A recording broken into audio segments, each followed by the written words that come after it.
Yo tout le monde, bienvenue sur la chaîne de Max. On se retrouve pour parler du chapitre 1081, c'est ça de One Piece, hein? 1081. C'est ça, exactement, ouais. On l'a vu, on l'a lu, on l'a débriefé, vous avez déjà un live juste au-dessus là pour vous y retrouver un peu, pour voir nos échanges par rapport à ça.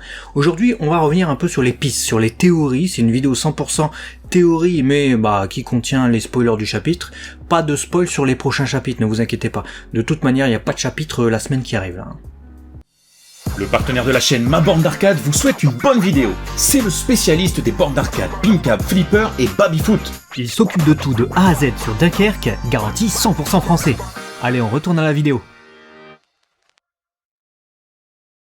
C'est ça. Du coup, on a, comme tu l'as dit, isolé des grands thèmes qu'on va décomposer en une ou deux vidéos, on verra bien. En tout cas, là, il y a un thème qu'on a envie d'évoquer ensemble, c'est le cas de Kid et de Law, que vous avez vu du coup à la fin de ce chapitre, parce que après le choc qu'on a vécu avec Kid, rappelons-le, qui s'est fait totalement souiller par notre ami Shanks, aux cheveux rouges, cheveux de feu, il n'a donc plus de bateau. Eh ben, Law vient de subir, peut-être un peu moins violemment, mais de la même manière, une souille de la part de Barbe Noire, puisque son Polar Tang, il n'y a plus, son équipage, il n'y a plus, et il se retrouve avec un ours enragé à ses côtés.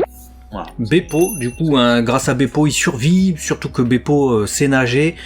Où va-t-il le ramener? Ça, on va voir ça dans le sujet de cette vidéo, il y a pas mal de pistes, mais ce qu'on peut mettre déjà en parallèle, c'est que comme Kid et Law ont subi le même sort, ils ont rencontré un Yonko, ils se sont fait souille, c'est ça, hein. Shanks Yonko, Ouais, c'est ça. il a souillé Kid.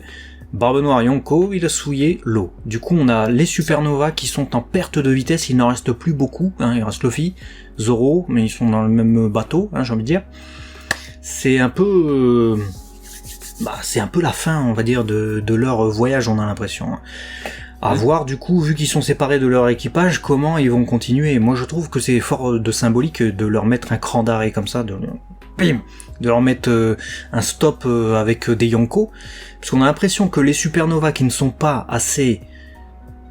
qui sont pas au niveau, tout simplement, face aux plus puissants des Yonko actuellement, et ben, hop, ça dégage. On a l'impression de ça, hein, parce que ils ont perdu leur bateau, et le bateau, justement, c'est le moteur, c'est ce qui te fait avancer, c'est ton véhicule. Si tu n'as plus ton bateau, en fait, sur les mers de Grand Line, comment tu peux continuer ton rêve? Comment tu peux encore espérer arriver jusqu'au One Piece, finalement?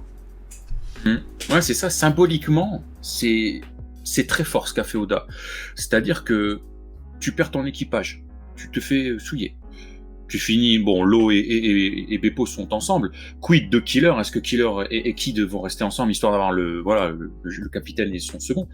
Mais t'as perdu ton bateau, t'as perdu ta symbolique, t'as perdu tout ce qui te caractérise presque. C'est-à-dire que quand on pense à Law, on pense à son sous-marin. On sait que c'est son véhicule. Tu penses à Luffy, tu penses au Sunny. Tu penses à Kid, bon, certes, peut-être un peu plus anecdotique, mais tu penses à son vaisseau. C'est juste le moyen de transport de One Piece. Tu t'arrêtes, t'es arrêté net dans ton aventure. Pendant ce temps-là, Luffy, le prétendant au titre majeur, forcément c'est le héros, lui il continue. Donc, comme tu dis, tu leur mets un cran d'arrêt, mais au détriment seulement de ces deux personnes-là, pas de Luffy qui lui continue à prendre de l'avance. Donc ça sert à quoi? Quel est leur rôle en fait? Est-ce qu'il n'y a pas une nécessité du coup de leur retrouver un nouveau rôle? Est-ce qu'Oda est pas en train de leur redessiner un nouveau rôle dans l'œuvre?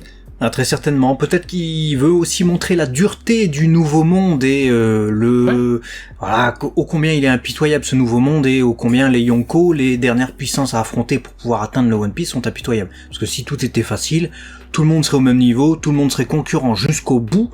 Là, j'ai l'impression qu'on va peut-être pas avoir ça.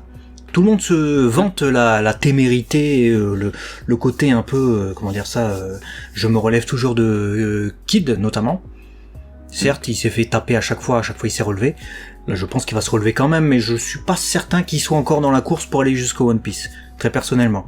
De la même manière pour Law, qui avait peut-être terminé son voyage déjà à Wano Kuni, s'était retrouvé un but avec les poneglyphes. Ah, finalement, il aurait même pu mourir là, mais c'est un personnage apprécié. On sait qu'Oda a du mal à tuer certains de ces personnages, enfin ces personnages même en général, j'ai envie de dire. Donc, nécessité de leur trouver un nouveau rôle. peut-être que dans cette dernière partie de l'histoire qui va être centrale pour Luffy, son équipage, la vérité autour du gouvernement mondial du siècle oublié, le combat contre Barbe Noire et trouver un rôle à Shanks, peut-être que eux n'avaient plus leur place, et peut-être qu'il va leur falloir un nouveau rôle proche de Luffy, mais en tout cas dans le même camp. C'est ça, en tant qu'allié. Auquel cas, Law aura été depuis très longtemps le meilleur allié de Luffy. Hein. Si c'est le cas et que ça se prolonge avec encore plus de, comment dirais-je, de rapprochement, là, on pourra pas dire autre chose. C'est son meilleur pote extérieur. Hein. Ils font style, hein, mais tu m'as compris. Le plus étonnant dans tout ça, parce que moi je l'entrevois plus facilement avec Law, parce que ça a déjà quasiment été fait, hein, ils étaient à part, mais quelque part ils ont copiné tout le long. J'ai plus de mal à l'entrevoir pour Kid, parce que c'est un gars, tu l'as dit, qui se relève tout le temps, il a une sacrée fierté. C'est un petit peu, même s'ils font style, ouais, on fait pierre, feuille, ciseaux, ou je sais pas quand on joue à la courte paille pour savoir qui va où, et ils font la bagarre, c'est moi le plus fort, c'est toujours gentillé.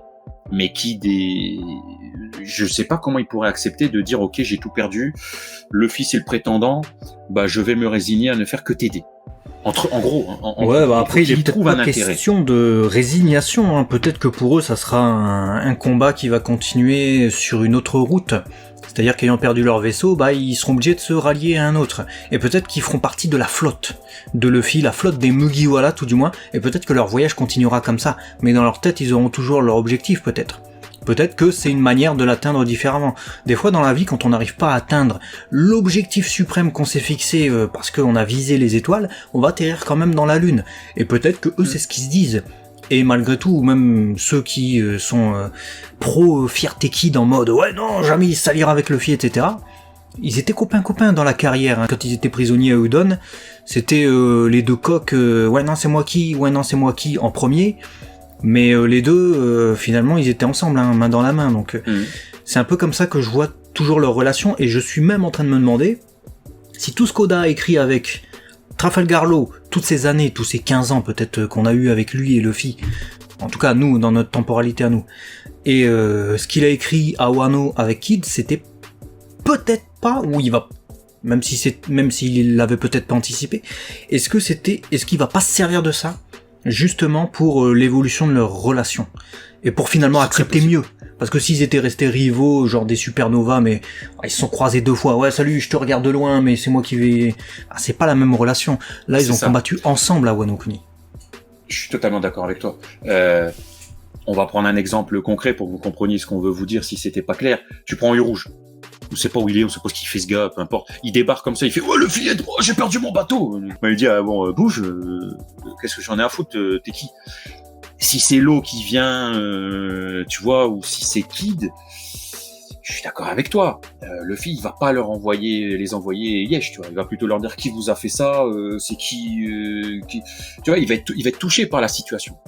Il était déjà touché de voir Kid en train de se faire noyer quand on avait Big Mom qui débarquait Udon, pour reprendre ce que tu disais. Il était déjà, tu vois, il aimait pas la situation. Donc si là, avec tout ce qui s'est passé, en plus, il constatait ça. Voilà, surtout que ça nous fait aller vers un point important, l'ennemi commun. N'ont-ils pas, peut-être pas les mêmes rêves, mais dans tous les cas, avant de les atteindre, des ennemis communs à abattre. Déjà. On sait que les Yonko, ce sont de toute manière des obstacles et des ennemis à faire tomber. Voilà, Luffy il a dit je me débarrasserai ou je ferai tomber tous les Yonko. Est-ce que ça inclut Shanks ou est-ce que Shanks va tomber autrement? Ça c'est toujours un débat au sein de la communauté, on en rediscutera une autre fois, mais Shanks de toute manière est un obstacle que n'a pas su franchir Kid, de la même manière que Barbe Noire est un obstacle que n'a pas su franchir Trafalgar Law. Si Luffy veut aller plus loin qu'eux, il va devoir au moins en faire tomber un des deux, et l'autre on verra comment on s'arrangera. Donc déjà, c'est peut-être aussi une raison pour Law et Kid de se ranger dans la flotte de Luffy, ou dans son entourage en tout cas, puisque si Luffy va aller les faire tomber, eux auront leur esprit de revanche et seront de la partie. Peut-être que quand Luffy va affronter le gouvernement mondial, il y aura également les deux Yonko du même côté parce qu'ils seront pas d'accord avec le gouvernement, il va y avoir une grosse bataille de pirates pour le One Piece, ça sera peut-être là, c'est ça ce bataille finale finalement. Peut-être, hein. Et peut-être que Law sera là justement pour participer à essayer de faire tomber Barbe Noire. Peut-être que Kid sera là, peut-être pour essayer de faire tomber Shanks, et peut-être que Shanks même va se faire prendre au dépourvu par Barbe Noire. C'est une de nos grandes théories, vous savez ça, où Barbe Noire tuerait Shanks et puis Luffy récupère son chapeau de cette manière, sans avoir à faire tomber lui-même Shanks.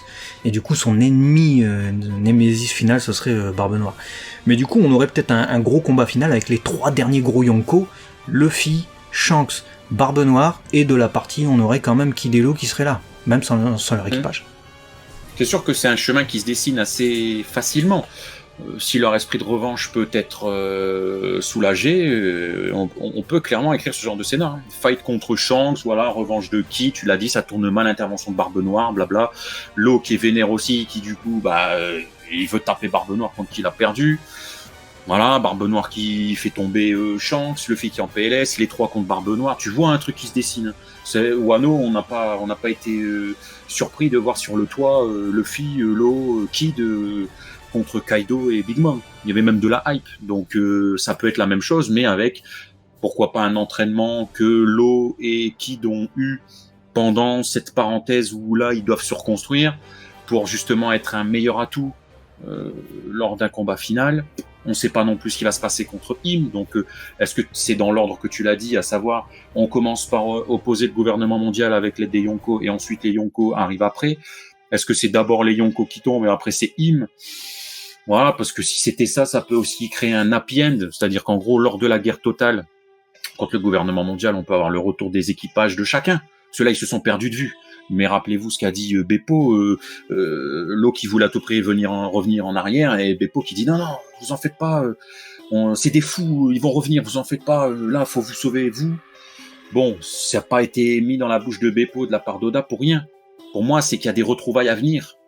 Peut-être pas tout de suite, mais de la même manière que quand l'équipage de Luffy était explosé, ils ont fini par se retrouver. Voilà, j'ai un peu l'impression que c'est ce qu'Oda nous prépare. Là, il nous a pas laissé sur une mort totale en mode ok, donc ils ont perdu leur équipage, leur bateau, jamais plus se retrouvent. Non, de toute manière, il aime pas tuer ses personnages et il y a beaucoup de persos dans One Piece. C'est peut-être une manière de les éliminer scénaristiquement pendant une longue période. Et aussi reboot un peu Law et Kid qui vont devoir se trouver de nouveaux objectifs, comme on l'a dit dans cette vidéo. Et ils vont se retrouver certainement pour la guerre finale, avec leur équipage qui viendra les secourir. Dites-nous un peu ce que vous pensez de cette théorie, parce que c'est vrai que le développement de Law et de Kid pour le moment c'est un gros point d'interrogation. Ils se sont fait stopper mais ils sont pas morts, donc Oda ne les a pas tués, c'est pour une bonne raison. À vous de nous dire vos pistes dans les commentaires, est-ce que vous êtes d'accord ? Oui, non, plus ou moins par rapport à tout ce qu'on a dit. Puis à très vite. Ouais, c'est ça. Et il y a même une piste, frère, qu'on aurait pu dire juste à la fin, mais ça on va vous laisser dans les commentaires nous donner. Imagine Pluton, création, genre Franky fait Pluton, et sur le bateau il y a tous les dingues. Il y a Kid, il y a Shanks, le gros vaisseau de guerre. Il y a Luffy, ils sont tous dessus. Le temps de mener à bien cette guerre, et en fait c'est un énorme navire de malade. On vous laisse là-dessus. Excitez-vous dans les commentaires, ça va faire jaser, je pense. Allez, à la prochaine. Ciao.